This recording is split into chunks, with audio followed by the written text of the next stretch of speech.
নতুন দিল্লীৰ যন্তৰ মন্তৰত সদৌ অসম আদিবাসী ছাত্ৰ সন্থাৰ প্ৰতিবাদ অসমৰ আদিবাসীসকলক জনজাতিকৰণৰ দাবীত এই প্ৰতিবাদ সমগ্ৰ ভাৰতবৰ্ষতে আদিবাসীসকলক এছটিৰ মৰ্যাদা প্ৰদানৰ পাছতো অসমৰ আদিবাসীসকলক বঞ্চনা কৰি অহাৰ অভিযোগ প্ৰধানমন্ত্ৰী নৰেন্দ্ৰ মোদীলৈ স্মাৰক পত্ৰ প্ৰেৰণ সদৌ অসম আদিবাসী ছাত্ৰ সন্থাৰ ৰাজ্য চৰকাৰে দাখিল কৰা মন্ত্ৰী গোটৰ প্ৰতিবেদনক নাটক আখ্যা প্ৰতিবাদকাৰী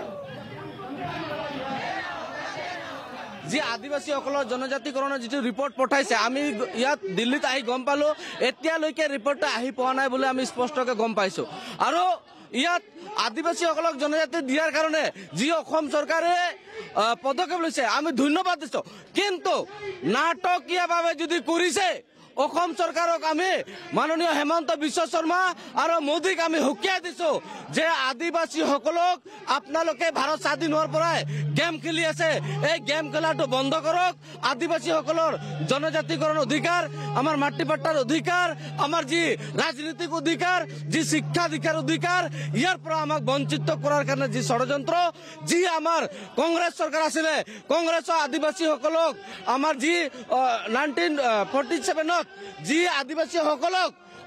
डिसिजन কৰিছিল এৰিয়া ৰিক্সেছৰ পৰা আমাক এৰিয়া ৰিক্সেছন কৰি দিছে ইয়াৰ পৰা উঠাই দিব লাগে বুলি সদৌ অসম আদিবাসী ছাত্ৰ সন্থা দাবী কৰি আহিছো।